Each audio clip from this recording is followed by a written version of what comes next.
Hello staff, this tutorial is to provide you information on how to navigate the Professional Development Hub. The Hub is designed to be your one-stop shop.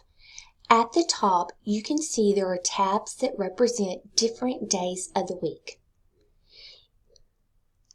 Each day will present the training session, location, and audience using a collapsible box that you will click on.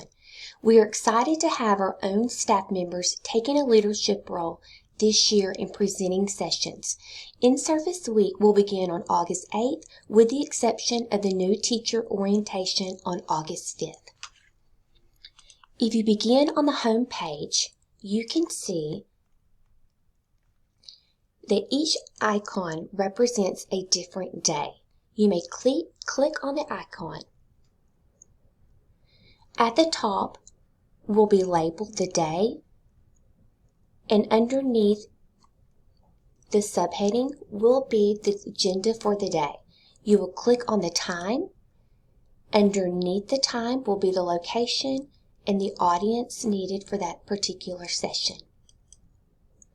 Each box is collapsible, so you can click on it for information and click on it a second time to close it.